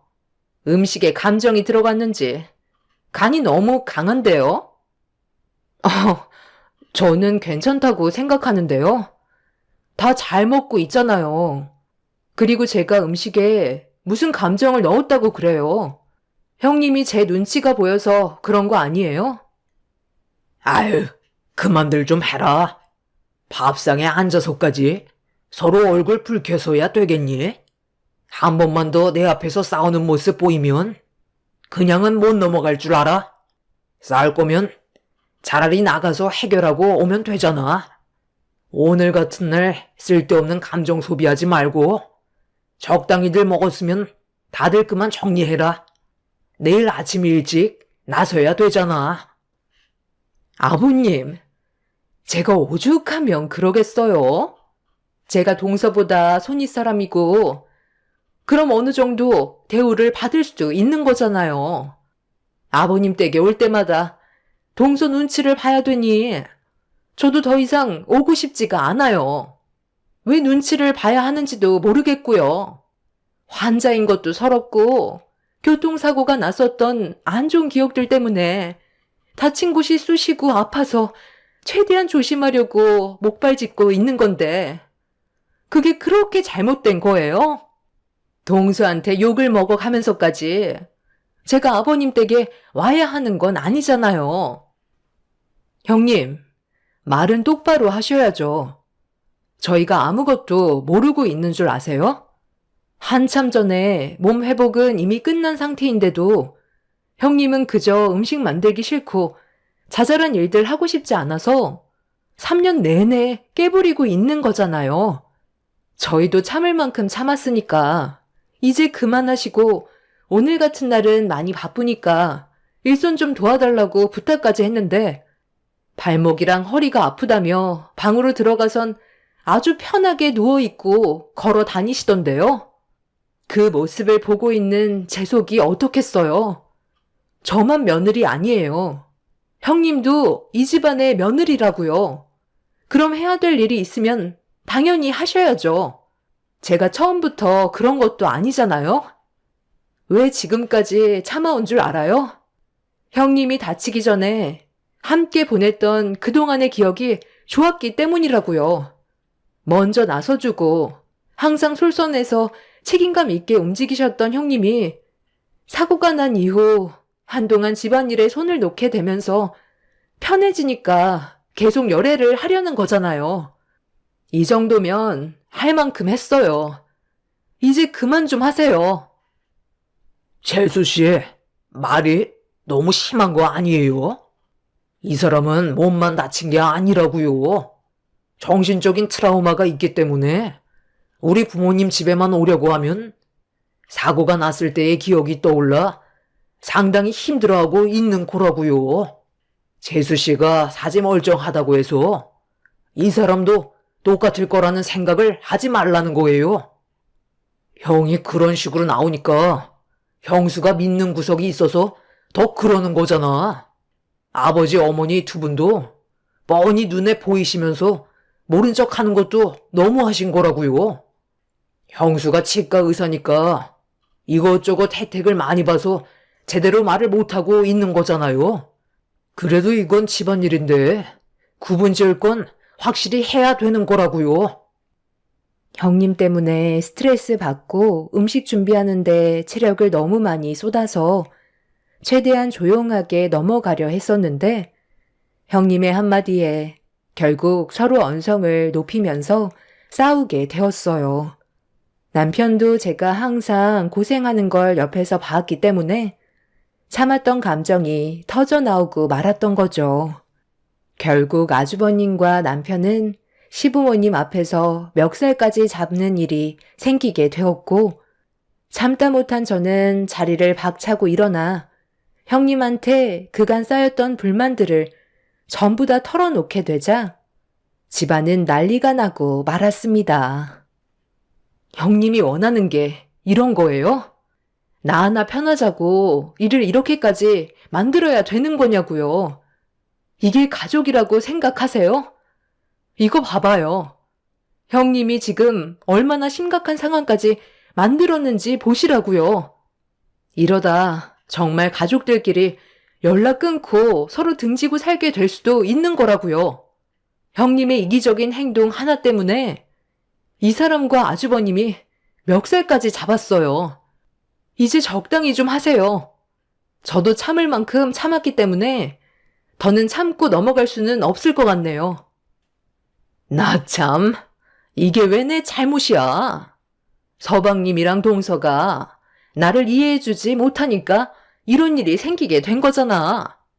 동서, 정말 말 잘했네. 방금 가족이라고 그랬어? 이런 험악한 분위기를 만들게 된 건 전부 다 동서가 자초한 일이라고. 내가 오늘 힘들게 온 걸 알면 좋게 웃으면서 방으로 들어가서 쉬라고 하면 되는 거였잖아. 환자인 나한테 당장 나오라면서 방문을 두드리고 난리를 치니까 서로 감정이 상하게 된 거고, 환자인 내가 쉬는 게 마음에 들지 않아서 뭐라도 하나 시켜 먹으려고 험악한 분위기를 만들어 지금의 상황까지 오게 된 거잖아. 동서가 원하는 게 이런 거였어? 이렇게까지 해서 환자인 나를 억지로 일을 시켜야 마음이 편한 거냐고. 동서 때문에 나 지금 정신적인 고통까지 오게 된 것 같아. 요즘 사는 게 하루하루 너무 힘들었는데 동서가 나를 더 힘들게 하고 있다고. 저보다 형님이 더 큰 목소리로 저에게 화를 내고 있는데 너무 어이가 없었습니다. 왜 제가 욕을 먹어야 하는지 이유를 전혀 알지 못했었죠. 처음부터 처신을 잘했다면 이렇게까지 험악한 분위기를 만들지도 않았을 텐데 형님 혼자 편하려는 행동이 결국 화를 가져오게 되면서 그날 걷잡을 수 없을 정도로 막말을 주고받고 말았습니다. 서로에게 상처만 남은 상태로 식사 자리는 마무리가 되었지만 그날 이후 저도 더는 형님과 좋은 관계로 만들어 가고 싶지 않았어요. 이런 와중에 시부모님께서는 아무 말도 하지 않고 묵묵히 입을 닫고 계셨어요. 형님은 치과 의사라서 시부모님이 치료를 받고 있었고 저는 시댁 집안일을 거의 다 해왔었기 때문에 한쪽 편에 서서 잘잘못을 따지는 게 난감하셨는지 다른 곳만 응시하고 계셨습니다. 그렇게 아무것도 해결되지 않은 상태로 각자의 방으로 들어간 뒤 한참 동안 방에서 나오지 않고 열을 가라앉히고 있었는데 속이 너무 타서 찬물을 좀 먹어야 할 것 같아 방문을 열고 주방으로 걸어가고 있었어요. 그런데 형님과 아주버님이 무언가 심각한 대화를 나누는지 주고받는 목소리가 좋지 않자 저는 들키지 않게 방문 옆에 서서 귀를 기울였습니다. 내가 언제까지 당신 편을 들어줄 수 있을 거라 생각해? 이러다 정말 서로한테 상처만 남게 된다고. 내가 오늘 동생이랑 멱살 잡았을 때 무슨 생각을 했는지 알아? 왜 이렇게까지 얼굴을 붉히면서 살아야 할지 모르겠더라고. 도대체 무엇을 위해서 가족들끼리 화를 내야 하는지 이해를 할 수 없었어. 당신 처음부터 다 쇼였잖아. 허리를 다친 것도 아니고 사고 난 것도 위장해서 3년 동안 쇼하면서 그동안 편하게 생활했으면 이제 그만해도 되는 거 아니야? 이제 적당히 좀 해. 어머, 내가 왜 그만해야 되는 건데? 나는 충분한 대우를 받고 있는 거라고. 발목이 다쳤고 허리도 아파서 쉬어야 되는 게 맞는 건데 왜 자꾸 그만하라는 건데? 아버님, 어머님 무료로 치과 치료 다 해드리는 걸로도 내가 이 집에서 편하게 발 뻗고 쉴 수 있는 자격이 되는 거라고. 나는 오히려 동서가 하는 행동이 너무 괘씸해. 지가 꼴랑 아버님 집에 와서 음식하는 거 말곤 하는 게 뭐가 있어? 나보다 한참 어린 게 어디서 큰 소리야? 처음에는 내 말도 잘 따르길래 괜찮아 보여서 몇 번 잘해줬었는데 괜히 그렇게 했어. 초장부터 잡아놨어야 했는데 날이 가면 갈수록 내 머리 위에서 놀려고 한다니까. 나는 동서가 마음에 안 들어. 그렇다고 계속 이렇게 살 거야? 당신 때문에 온 가족이 힘들어하는 거 안 보여? 적당히 좀 하면 안 되겠어? 둘이서 하는 것보다 셋이서 하는 게 음식 준비도 빨리 끝나잖아. 집안 행사 있는 날은 외식하기도 힘드니까 서로 도와가며 하면 좀 좋아. 당신 마음 이해 못하는 건 아닌데 그래도 눈치껏 행동하라는 거야. 내가 언제까지 당신 편을 들어줄 수 있을 거라 생각해? 당신은 평생 내 편을 들어줘야 되는 건 당연한 거 아니야? 고작 3년 쉬었어. 못해도 5년까지는 채울 생각이야. 2년 끊겠다면 그렇게 하라고 그래. 입 하나 덜면 더 좋은 거잖아. 나는 뭐 동서랑 서방님 얼굴 보고 싶은 줄 알아? 내가 쉬고 있으면 서방님이 얼마나 째려보는데. 그 시선이 너무 불쾌할 정도라고. 동서가 나한테 한 번만 더 기어오르면 그땐 가만두지 않을 거야. 내가 좋게 얘기하니까 아주 점점 버릇이 없어져. 저런 식으로 할수록 내가 도와주고 싶은 마음이 생길 것 같아. 아까도 머리채 잡으려는 거 참고 있었다고. 나 다리 좀 주물러 봐봐. 연기하는 것도 쉬운 게 아니야. 물을 마시러 나왔다가 형님과 아주버님의 충격적인 대화를 듣곤 온몸이 떨려왔어요. 일부러 쉬고 싶어서 3년간 연기를 했다는 건 어느 정도는 느끼고 있었지만 3년 전 사고마저 거짓이었고 저와 남편을 안 좋게 보고 있었다는 거에 입을 다물지 못했었죠. 더 이상 참을 수 없었던 저는 형님을 용서할 수가 없었어요. 그리고 형님을 가족의 구성원으로 생각할 수 없다는 걸 확실하게 알 수 있었죠. 그날 잠 한숨 못 자고 제 마음속에는 형님을 향한 분노로 가득 차 있었습니다. 그렇게 날이 밝아오고 저는 시모와 함께 아침을 준비했어요. 머릿속에는 온통 형님을 어떻게 해야 할지 고민을 하고 있었죠. 그렇게 아침 식사를 하기 위해 가족들이 전부 둘러 앉았는데 저에게 전화 한 통이 왔어요. 제가 보낸 문자를 확인하셨는지 엄마한테 연락이 왔었죠. 저는 모두가 들을 수 있게 스피커폰으로 엄마와 대화를 나누었습니다. 엄마, 제가 보낸 녹음 파일 확인하셨죠? 제가 해달라는 대로 하시면 돼요. 다리랑 허리가 다쳤다는데 치과가 제대로 운영이 되겠어요? 임대료도 못 낼 것 같은데요. 그냥 내보내는 게 좋겠어요. 이제 형님이라고 말하고 싶지도 않아요. 5층 홍치과 원장 내보낼 수 없으면 임대료를 대폭 올려 받으세요. 저는 웬만하면 내보냈으면 좋겠어요. 그렇잖아도 이번 달 말에 다시 상가 계약을 해야 되거든. 나도 녹음된 내용을 들어봤는데 어떻게 한 가족이 그럴 수가 있는 거니? 네가 좋게 말해줘서 사람 괜찮을 줄 알았는데 속은 그게 아니더구만. 그런 사람이 가족 구성원으로 있으면 집안 전체가 휘청거린다니까. 상가 계약은 이번 달까지 하는 걸로 하마.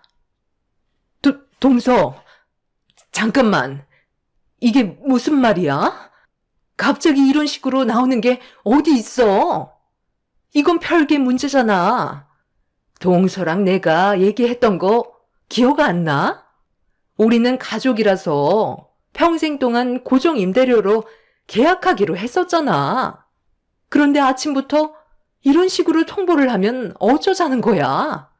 다른 상가를 알아볼 시간을 주던지 아니면 나한테 미리 말을 했어야지. 어제 일 때문에 그러는 거야? 서로 오해가 있다 보면 충분히 안 좋은 대화도 오고 갈 수 있는 거라고. 우리 좋게 해결하면 안 될까? 글쎄요. 저희가 대화를 오래 나눌 만큼 시간이 많지 않아서요. 이도 서둘러 출근해야 돼서요.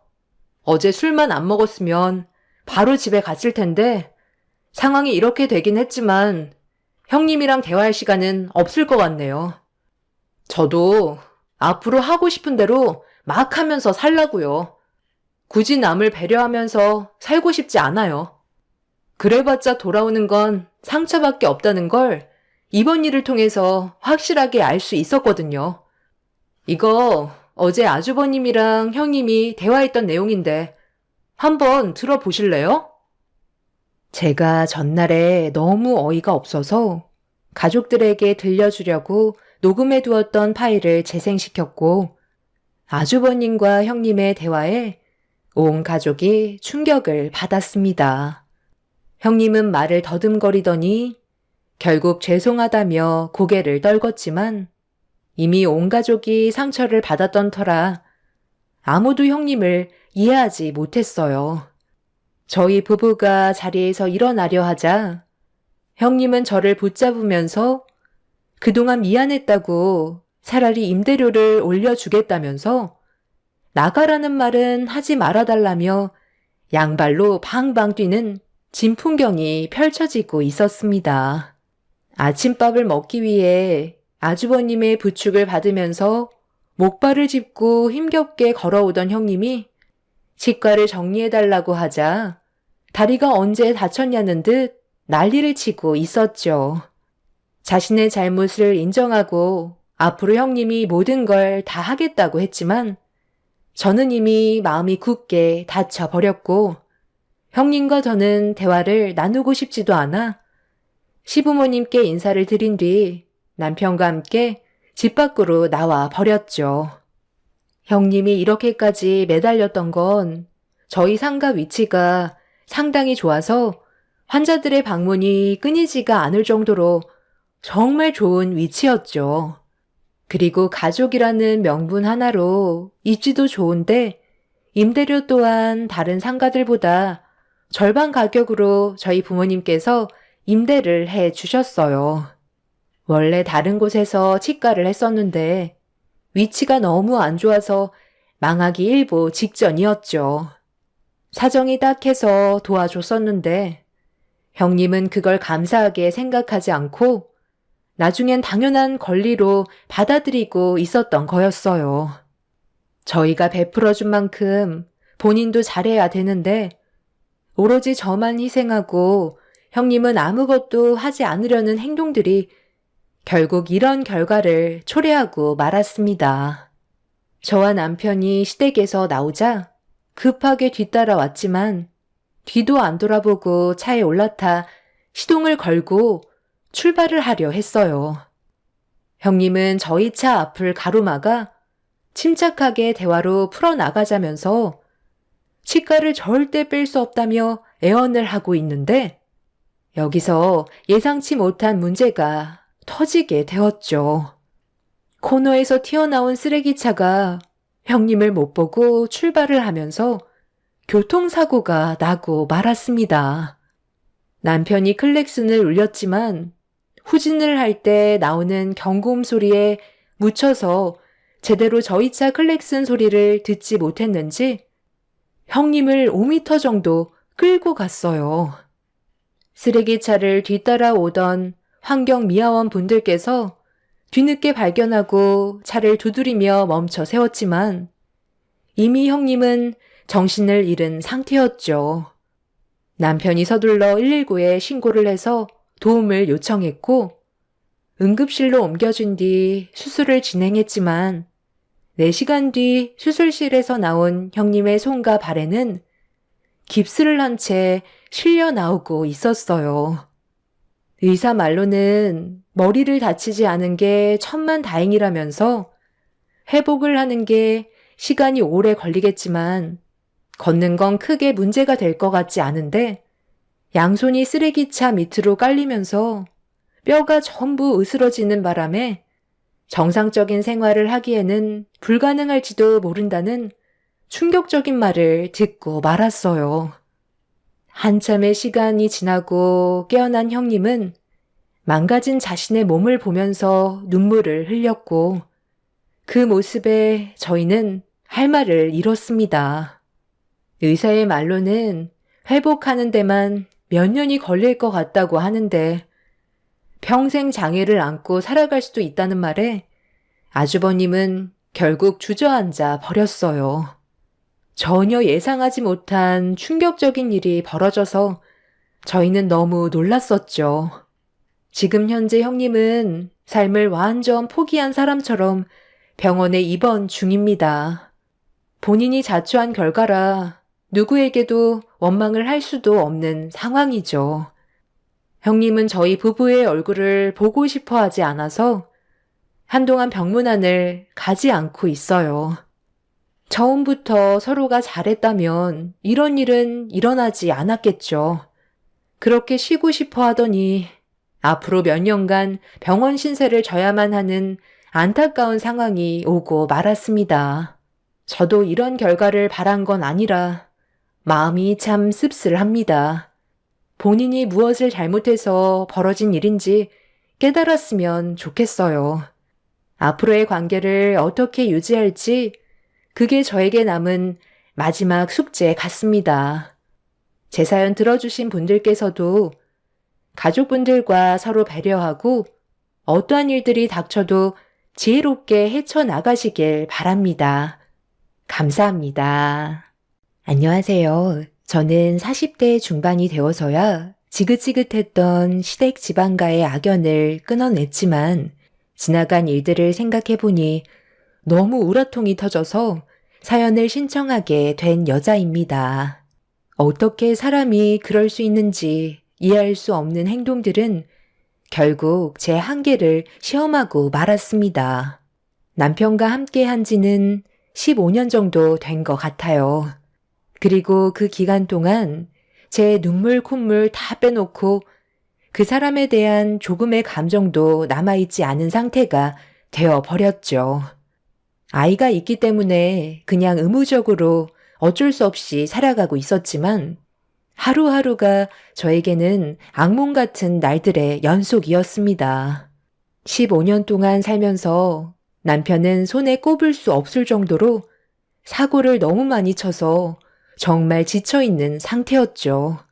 그리고 최근에 돌이킬 수 없는 상식 이하의 행동을 시모와 함께 저지르고 말았습니다. 저희 엄마가 건강이 좋지 않으셔서 병원에 입원을 하시는 동안 시모와 남편이 신경을 많이 써주려고 노력을 많이 해주고 있었어요. 그 이유는 시모가 평생 동안 시부 옆에서만 지내시다가 추운 겨울날 갑자기 심장마비가 오셔서 전혀 마음의 준비가 되어 있지 않은 상태에 시부를 보내드려야만 했었죠. 그래도 시댁 집안의 중심을 잡아주시던 분이셨는데 세상을 떠나게 되시니 시모는 모든 걸 상의 한마디 없이 일을 진행하셨어요.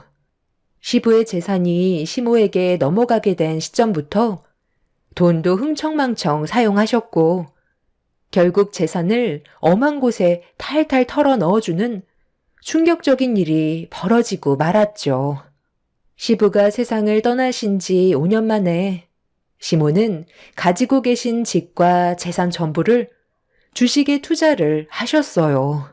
동네 사람들이 누구는 억 단위를 벌었고 누구는 1,000만 원대의 돈을 만지셨다는 말에 혹하셔서 단기간에 많은 돈을 벌어보시려고 했다가 모든 돈을 탕진하게 되는 일이 생기고 말았죠.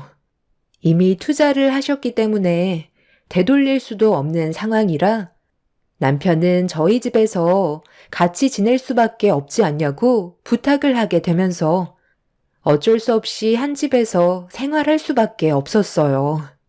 남편도 저 몰래 노름을 했다가 상당히 큰 돈을 물려서 빚을 갚는데 등골이 빠질 정도인데 시모는 도와주시기는커녕 오히려 일을 더 크게 만들어 버리셔서 사는 게 너무 짜증이 나고 더는 함께 살고 싶은 마음이 없었어요. 제가 분위기가 점점 심각해지자 시모와 남편은 병원에 계신 저희 엄마한테 신경을 많이 써줬고 최대한 제 심기를 건들지 않게 하려고 눈치를 많이 보고 있었습니다. 이런 상황을 듣게 되신 엄마는 항상 모든 상황을 좋게 풀어나가길 원하셨어요. 병원에 입원해 계시는 동안 최대한 마음 편히 계시도록 해드리고 싶어 제가 가지고 있던 불만들을 털어놓지 않았었죠. 그런데 날이 가면 갈수록 엄마의 건강 상태는 안 좋아지면서 눈을 감고 계시는 일이 많아지셨는데 그런 엄마의 모습을 바라보고 계신 시모와 남편이 충격적인 한마디를 꺼내게 되었고 그 말을 듣게 된 저는 너무 놀라 두 귀를 의심할 수밖에 없었어요. 원래 인생이라는 게 복불복이라니까. 아무리 건강한 사람이라도 암 한 번 걸리면 아무것도 할 수가 없다니까. 이거 봐봐라. 살려고 발버둥 치고 있는데도 결국 세상 떠나게 될 날은 비켜갈 수가 없는 거다. 이런 거 보면 인생은 즐기면서 살아야 된다고. 나중에 후회해봤자 뭔 소용이 있겠어? 그래서 하는 말인데 이번에 우리 사돈 장례 끝나면 해외여행이나 좀 다녀올까? 한 일주일 정도 스위스 여행 다녀오고 싶은데 너희 사돈 세상 떠나면 그 재산 다 가져갈 수 있잖아. 그 돈 묵혀놔봤자 뭐 하겠어? 어차피 세상 떠나면 가져갈 수 있는 돈도 아닌데 좋은 추억 하나라도 만드는 게 좋지. 지금까지 살면서 제주도나 가봤지 해외여행은 단 한 번도 안 가봤는데 이번 기회에 며느리 덕 좀 볼 수 있겠네. 그렇게 해줄 수 있는 거지? 다녀와서 다시 열심히 살면 되는 거잖아. 의사가 그러는데 이제 버텨봤자 3일 정도라고 했나? 그럼 장례 끝나고 바로 떠날 수 있게 나는 집에 가서 미리 짐부터 싸놓을 테니까 며느리 너는 옆에서 자리 좀 지켜드려라. 지금 저희 엄마는 생사를 오고 가시는데 어떻게 앞에서 여행 얘기를 하실 수가 있으세요? 어머님 때문에 그동안 제가 얼마나 힘들었는지 아세요? 아이, 왜 우리 엄마한테 화를 내는 건데? 못할 말도 아니잖아. 당신 회사에 출근하는 동안 엄마가 장모님 옆에서 간호해 드렸잖아. 그래서 어느 정도 보상을 바라실 수도 있는 거지. 해외여행 한번 가보는 게 소원이셔서 이참에 장모님 세상 떠나시고 당신한테 모든 재산 다 들어가면 그때 보내달라는 건데 그게 그렇게 싫어? 우리 엄마가 지금 눈을 감고 계셔도 귀는 열려 있으시다는 거 몰라? 평생 동안 해외여행 단 한 번도 못 가신 게 내 탓이야? 그동안 당신은 뭐 했는데? 악착같이 살아도 모자랄 판에 나 몰래 노름하다가 빚까지 생겨서 내가 얼마나 힘들었는지 뻔히 눈으로 봤으면서 지금 그런 말이 나와? 어머님도 남들 말만 믿고 전 재산 털어서 주식에 투자했다가 땡전 한 푼 못 찾고 정부 탕진해 버렸잖아. 내가 왜 모든 걸 다 짊어져야 하는 건데? 혜원이만 아니었어도 당신이랑 진작에 이혼했어. 얘가 지금 시애미 앞에서 그게 무슨 말버릇이니? 내가 일부러 재산 탕진하려고 그런 거니?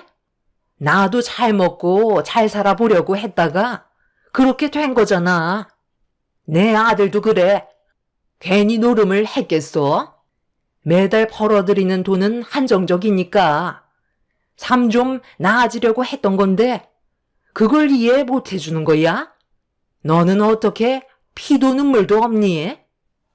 그런 허황된 꿈만 따라가니까 삶이 이렇게까지 바닥을 치는 거라고요. 당장 오갈 데 없으셔서 저희 집에서 얹혀 사시는데 해외여행을 가신다고요? 그것도 저희 엄마가 세상 떠나시고 들어오는 재산으로요? 지금까지 정말 힘들게 버텨왔는데 더는 힘들어서 못하겠어요. 조만간 저 이 사람이랑 정리할게요. 당신 지금 그게 무슨 말이야? 나랑 끝내겠다는 거야? 그럼 우리 혜원이는 이혼 가정에서 자라는 아이가 심리적으로 얼마나 불안해하는지 알면서 그런 말이 나와? 내가 저번에 노름한 건 미안하다고 했잖아. 지금 최선을 다해 빚 갚고 있고 다시 예전의 삶으로 돌아가려고 발버둥 치고 있는 거 알잖아. 그래, 아주 잘 알고 있지. 그런데 그것도 어차피 시간 지나면 다시 원점으로 돌아올 거 아니야. 당신은 잠깐만 여유가 생겨도 또 사고를 치잖아. 빚 다 갚으면 그땐 또 무슨 사고를 치려고? 15년 동안 당신이랑 살면서 항상 똑같았어. 잠깐의 숨 돌릴 틈도 없이 하나의 일이 끝나면 또 다른 사건을 터뜨리고 나는 당신이 저지른 일들을 수습하기 위해 발등에 불이 붙은 것 마냥 쉬지 않고 움직이는데 15년 동안 항상 제자리였어. 그리고 오늘 어머님이랑 당신한테 너무 큰 실망을 하게 돼서 더는 이렇게 살고 싶지 않아. 질려버릴 대로 질려서 조금의 감정조차 남아있지 않다고. 내가 오늘 뱉은 말에 대해서는 번복하지 않을 거야. 그래, 알았다. 내가 또 생각 없이 입을 털어서 너한테 상처를 줬구나. 내 처지에 무슨 해외여행이야? 그냥 조용히 살다 세상 떠날 테니까 이제 그만해라. 시모와 남편의 생각 없이 뱉은 말들 때문에 화가 난 저는 너무 흥분을 했는지 눈을 뜨지 못한 채 누워 계시는 엄마 옆에서 두 모자에게 막말을 퍼부어 버렸어요. 아무리 이해하려 해도 도저히 받아들이기가 힘이 들었습니다. 곧 작별을 준비하시는 엄마 앞에서 해외여행 얘기하고 있는 시모가 너무 개념이 없어 보였어요. 그걸 또 거들고 있는 남편도 한심해 보였죠. 제가 한바탕 난리를 치자 그제서야 사태 파악을 하고 병실을 급하게 빠져나갔지만 이미 저는 그 사람들에게 마음을 접어버린 상태라 이혼하겠다는 생각은 조금도 변하지 않았습니다. 의사는 엄마가 3일 정도 버틸 수 있다고 하셨지만 체력이 많이 떨어지셨는지 엄마는 결국 버티지 못하시고 다음날 아침에 세상을 떠나고 마셨어요. 그리고 이 소식을 듣게 된 남편과 시모는 장례 치르는 걸 묵묵히 도와주었고 엄마의 장례 기간 동안 최대한 조용히 지나가길 원했던 저는 아무 말도 섞지 않았습니다. 괜히 입 한번 열었다가 엄마의 장례를 망치게 될까봐 아예 신경 쓰지 않고 있었어요. 병원에서 한바탕 한 뒤 집으로 돌아갔던 터라 시모와 남편은 제 눈치를 보면서 장례를 도와주었고 그래도 생각은 있는지 3일장을 치르는 동안 아무 일 없이 지나갔어요. 그리고 저는 장례가 끝이 난 이후 다음날 몸살이 찾아와서 하루 종일 집에만 누워 있었죠. 제 딸 혜원이가 옆에서 저를 살펴주었고 며칠 동안 집에서 꼼짝도 못한 채 누워만 있었는데 남편과 시모는 뭐하고 있는지 집에 들어오지 않았습니다. 딸에게 물어봤지만 전혀 알고 있는 게 아무것도 없었죠. 그렇게 3일 정도가 지나고 어느 정도 기력을 회복하게 된 저는 남편한테 전화를 걸어봤어요. 또다시 무슨 일을 저지를 것만 같아 불안하기만 했었죠. 제 딸의 전화도 안 받는 남편과 시모의 행동이 너무 불편해서 몇 번이고 재차 연락을 시도해봤지만 받지 않아 답답한 상황이 또다시 시작이 되고 있었습니다.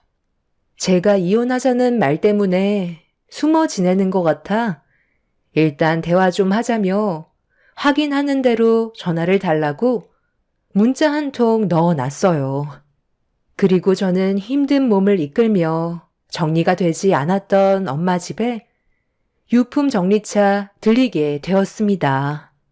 아무 생각 없이 현관문을 활짝 열었는데 집 안에서 술 냄새가 진동을 하고 있었어요. 엄마가 병원에 입원하시고 장례까지 치르는 동안 환기를 시키지 못해 집안 공기가 안 좋아진 줄 알았는데 신발을 벗고 거실로 들어가는 순간 저는 너무 놀라 뒤로 넘어지고 말았어요. 시모와 남편이 대자로 누워 거실에는 수십 개의 술병이 어질러져 있었습니다. 제가 비명을 지르면서 집안이 떠나갈 정도로 화를 내자 그제서야 눈을 뜬 남편은 제 얼굴을 보더니 아직 술이 덜 깼는지 웃어 보이면서 시모를 흔들어 깨웠어요. 왔냐? 네가 여기 올 줄 알고 기다리고 있었지. 우리도 장례 치르고 많이 힘들었는지 술이 좀 당겨서 아들이랑 치맥 파티 좀 즐겼다. 전날 저녁에 들어온 거야. 오래간만에 아들과 동해바다 여행 갔다가 오는 길에 집에 들어가면 네가 또 한 소리 할 것 같아 이쪽으로 방향을 틀었거든. 아직 술이 좀 남은 것 같은데 일단 흥분 좀 가라앉히고 한잔하면서 얘기하자. 어제 내 아들이랑 먼저 얘기 좀 했었거든. 내가 지금 집이 없잖니. 그런데 너희 사돈이 세상을 떠나고 이 집이 비어 있으니 앞으로 이곳에서 살면 될 것 같은데 내 아들도 이 집이 마음에 들었는지 같이 살고 싶다는 말을 하네. 너랑 같은 공간에 있으면 눈치만 보이고 숨 막혀서 정신적으로 많이 힘들다고 하는데 나 혼자 지내겠다고 하는 것도 좀 그렇잖니. 집이 좀 낡긴 했지만 그래도 이 정도면 살만 하잖니. 우리 엄마가 오죽했으면 이런 결정을 내렸겠소. 당신이 하도 힘들게 하니까 따로 나와서 살겠다는 거잖아. 그래서 어제 한 차례 짐 좀 정리했어. 버릴 거 다 버리고 장롱 안에 있던 것들 중 엄마한테 필요 없는 물건 같은 건 내가 다 버렸거든. 아직도 여기저기 리모델링 해야 될 것도 많고 집 정리도 좀 해야 되는데 이왕 온 김에 당신이 좀 도와줬으면 좋겠네. 내가 봤을 때 필요 없어 보이는 건 대충 버리긴 했는데 당신은 내 생각이랑 좀 다를지도 모르잖아. 그래서 지금 내 허락 없이 우리 엄마 집에 함부로 들어와서 이 난리를 쳐놓은 거야? 당신 정말 끝까지 질려버리게 만드는구나. 어떻게 우리 엄마 집에서 술판을 버린 것도 모자라 짐까지 싹 다 버릴 수가 있어? 당장 안 나가? 내가 저번에 얘기했을 텐데 우리는 이혼할 거고 당신과 나와의 관계는 이미 끝난 거라고. 좀 진정하고 내 말 좀 들어봐라. 왜 이렇게 흥분하고 그래? 다 생각이 있어서 그런 거잖니. 네가 앞으로 살아가는데 우리 도움이 필요 없을 것 같니? 사람 일은 아무도 모르는 거다. 내 아들이 지금은 일당직 막노동을 하고 있지만 조만간 제대로 된 일자리 구하게 될 테고 그럼 다시 안정적인 생활이 가능해질 거 아니야? 나는 이 집에 살면서 며느리 눈치 안 보면서 살아도 되니까 서로 얼굴 붉히게 되는 일도 없잖니? 그러니까 앞으로 남은 인생 즐겁게 행복을 느끼면서 살아가도록 하자. 그리고 항상 겸손해야지. 어른한테 대들면 되겠어? 네가 지금 잘 나간다고 고꾸라지지 않으라는 법 없다. 내 아들이 지금 못났다고 대성하지 말란 법도 없다. 그러니까 네가 지금 잘 나갈 때 주위를 한번 돌아보고 챙겨줘야 된다는 거야. 너희 사돈 봐봐라. 나보다 건강해 보이던 사람이 결국 세상을 떠났잖니? 이렇게 인생이 허무한 거야. 그러니까 우리 형편을 조금만 더 이해해주고 앞으로 서로 웃으면서 살아가면 어떻겠니? 그렇게 해줄 수 있지? 그런 의미에서 애미야, 안방에 있는 짐 싹 갖다 버려주고 다시 가구 새롭게 들이도록 하자. 아무리 생각해봐도 세상 떠난 사돈 물건을 내가 쓰는 건 좀 찝찝해서 말이야. 아들, 내가 제일 큰 방을 쓸 테니까 너는 저쪽에 있는 작은 방 쓰면 될 것 같아. 오늘같이 좋은 날 우리 술 한잔 또 걸쳐야지. 어제 먹다 남은 치킨 좀 데워와 봐라. 남편은 시모의 말이 끝나기 무섭게 주방에서 맥주와 먹다 남은 치킨을 가지고 걸어오고 있었어요. 둘 다 제정신이 아닌 것 같아 할 말을 잃은 저는 두 사람을 묵묵히 바라만 보고 있었습니다. 남편은 저에게 다가오더니 맥주 한 캔을 건네주면서 과거에 안 좋았던 일들은 전부 잊어버리자고 웃고 있었어요. 사태 파악을 전혀 못하고 있는 남편과 시모의 행동에 결국 이성의 끈을 놓아 버렸고 건네받았던 맥주캔을 따서 시모와 남편의 얼굴에 사정없이 뿌려 버렸습니다. 두 모자는 놀란 표정으로 뭐 하는 거냐고 소리를 지르면서 제가 들고 있던 맥주캔을 빼서 던져 버렸고 저를 무섭게 노려보는 남편의 뺨에 손을 올려 붙였습니다. 당장 나가라고 소리를 지르자 시모가 자기 아들 얼굴에 손을 올렸다면서 제 머리채를 쥐어 뜯으셨고 집안은 난리가 나고 말았습니다. 내가 왜 이 집에서 나가야 되는데? 너희 사돈 병수발 들어줬으면 이 정도는 받아도 되는 거라고. 그리고 네가 이혼할 수 있게 만들어 줄 것 같니? 이 손 놓으시죠. 저도 참을 만큼 참았고 더 이상은 같이 지낼 수 없을 것 같아요. 저 사람이랑 이혼하고 남은 인생 숨 좀 쉬면서 살아갈 거라고요. 이런 모습 혜원이한테 보여주느니 하루라도 빨리 이혼하고 각자 갈 길 가는 게 최선이라고요. 아무리 가족이라도 저희 엄마 집에 함부로 들어오는 건 주거 침입죄에 해당되는 거 모르세요?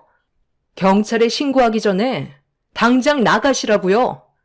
그리고 저희 엄마 물건 버리신 건 법적으로 손해배상 청구할 거예요. 너까지 깨. 지금 나를 이겨먹을 수 있을 거라 생각하니? 내가 얘기했지? 여기에서 절대 나가지 않겠다고. 이 집은 내 거야. 그러니까 네가 나가거라.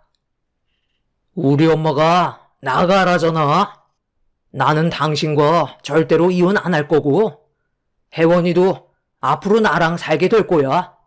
네가 아무리 발버둥 쳐봤자 나한테서 벗어날 수 없다고.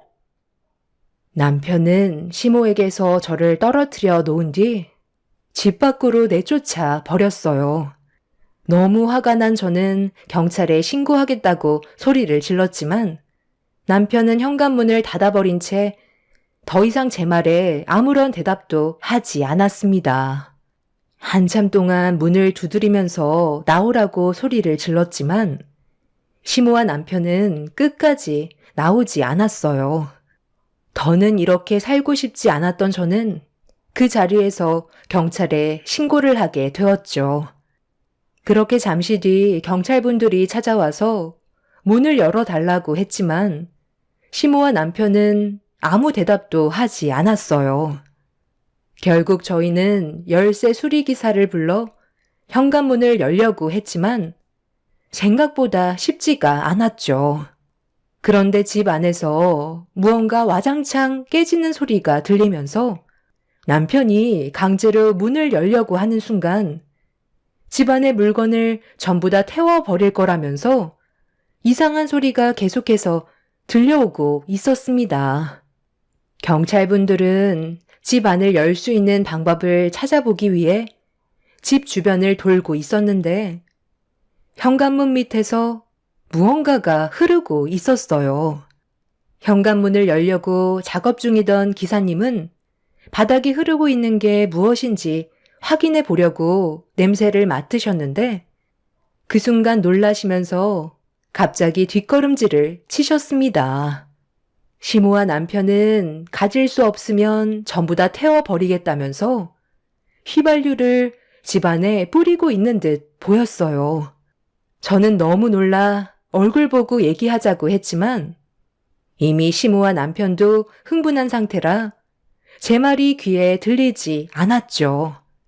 사태가 심각해지자 경찰은 119를 불렀고 혹시 모를 일을 대비하기 위해 모두들 대기하고 있었습니다. 경찰분들께서 최대한 좋게 설득하려고 노력을 했지만 시모와 남편은 절대로 나가지 않겠다며 계속해서 고집을 부렸고 결국 더 큰 사고를 방지하기 위해 문을 부수고 들어가려는 순간 현관문 발밑에서 갑자기 불길이 솟구쳐 올랐습니다. 남편은 자기 말을 무시했다면서 절대로 해선 안 될 행동을 저질렀고 소방대원분들은 급하게 불길을 잡기 위해 신속히 움직이셨어요. 생각 없는 사람들 때문에 상당히 많은 사람들이 피해를 보고 있었는데 현관문이 열이 받아서 그런지 열리지 않았는데 잠시 뒤 2층에까지 연기가 올라오고 있었습니다. 남편과 시모는 생각보다 커진 불길에 놀랐는지 안에서 살려달라는 목소리가 울려 퍼졌고 동네 주민분들까지 전부 몰려와 불안에 떨며 불에 휩싸이는 집을 쳐다보고 있는데 제 이름을 부르시면서 달려오신 한 분이 어떻게 된 거냐며 물어보셨어요. 그분은 저희 부모님과 오랜 세월 함께 하셨던 분이셨는데 집이 불타는 걸 보고 놀라서 달려오셨던 거였죠. 제가 상황 설명을 드리자 그분은 잠깐만 기다리라면서 어디론가 급하게 달려가셨습니다. 저희 부모님이 살고 계셨던 집이 예전에 도둑이 한번 들어서 창문에 전부 방범창을 설치하는 바람에 들어가기가 쉽지 않은 구조로 되어 있었어요. 그래서 소방대원 분들도 애를 먹고 있는 상황이었죠. 그런데 잠시 뒤 다시 어디론가 가셨던 부모님 지인분께서 누군가를 데려오셨는데 상당히 큰 불도저를 끌고 부모님 집 앞으로 오셨어요. 사람을 구하기 위해서 현관문을 밀어버려도 되냐는 말에 일단 사람이 우선인지라 저는 어쩔 수 없이 고개를 끄덕였고 부모님 지인분께선 불도저 기사분께 도움을 요청하셨습니다. 알고 보니 부모님 집 근처에서 건물을 올리기 위해 작업 중이셨다는 걸 알 수 있었죠. 그렇게 불도저로 현관문을 밀어버리자 부서지면서 틈이 생겼고 그 안으로 소방대원 분들께서 화재를 진압하며 집 안으로 들어갔어요. 그리고 잠시 뒤 시모와 남편이 부축을 받으면서 탈출을 할 수 있었습니다. 두 모자는 곧바로 응급실로 향했고 부모님 집은 소방대원 분들 도움으로 화재를 진압할 수는 있었지만 순식간에 불길에 휩싸였던 터라 집안은 전부 재로 변해버리고 말았습니다. 시모와 남편은 크게 다친 곳 없이 타박상 정도였고 이런 상황을 만든 거에 대해 조사가 진행되었는데 정말 뻔뻔하게도 두 모자는 술을 너무 많이 마셔서 기억이 나지 않는다고 거짓말을 하고 있었습니다. 아니, 글쎄, 기억이 안 난다니까요. 갑자기 현관문 앞에서 불길이 치솟아 저희들도 놀란 상태였다고요. 술을 너무 많이 마셔서 전혀 기억이 없어요. 제가 무슨 말을 했었나요? 저도 술을 하도 먹어서 어떤 일이 있었는지 잘 모르겠어요. 눈 떠보니까 병원에 누워 있었다고요. 당신은 우리가 왜 이렇게 됐는지 알아? 둘 다 정말 너무 뻔뻔한 거 아니야? 목숨을 살려줬으면 감사하게 생각해야지. 좀 전까지만 해도 집 안으로 들어오지 못하게 난리를 쳐놓고 기억이 나지 않는다고? 지금 두 사람이 얼마나 큰 일을 저질렀는지 알아? 우리 부모님 집이 전부 다 타버려서 쟤밖에 안 남았다고.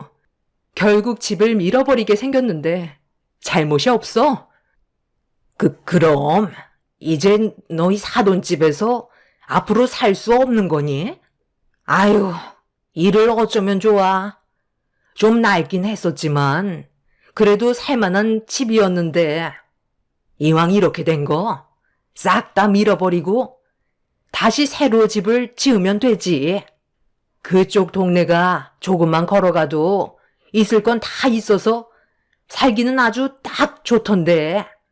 어차피 새로 지을 거면 좀 넓게 올리면 좋을 것 같은데. 당신한테도 잘못이 전혀 없는 건 아니잖아. 우리 엄마 말 무시하고 나는 당신이랑 이혼하기 싫은데 계속 밀어붙이니까 화가 났던 거라고. 그런데 정말 집안에 화재는 왜 난 거야? 아까 연기를 너무 많이 마셨는지 기억이 끊어졌나 봐. 아무래도 좀 더 입원을 해야 될 것 같은데 굳이 경찰서에까지 가야 되나요? 너무 뻔뻔했어요. 정말 사람이 아니라고 생각이 들 정도로 그 사람들의 행동에 화가 하늘을 찌를 정도였죠. 더 웃긴 건 의사는 몸에 전혀 문제가 없다고 하는데도 자신들한테 피해가 올까봐 최대한 병원에서 나가지 않으려고 여기저기가 다 아프다면서 최대한 버티려 하고 있었어요. 하지만 결국 오래 가지 못하고 두 모자는 연행이 되면서 모든 사실을 인정하게 되었죠.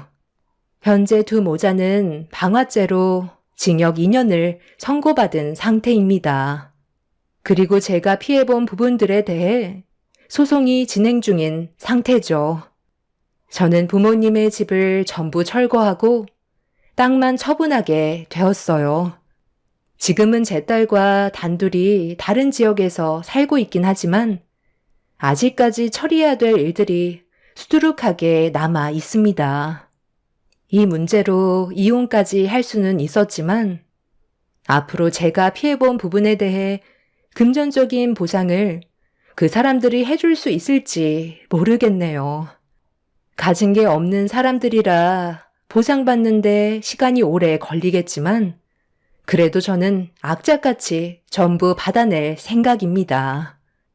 최소 5년 정도 받을 줄 알았는데 생각보다 형량이 너무 적게 나와 마음이 후련하지는 않습니다.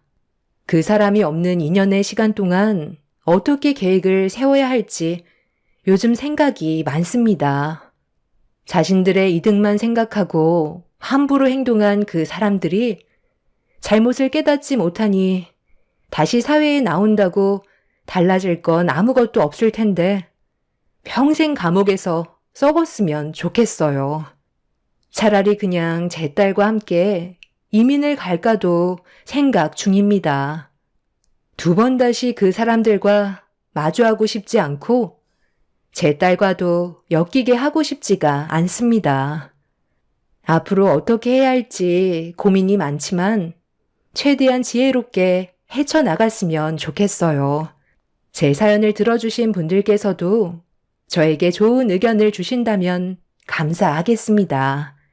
지긋지긋했던 시간들 이제야 끝이 났는데 남은 인생은 행복하게 살고 싶네요. 제 사연 들어주신 분들 감사합니다.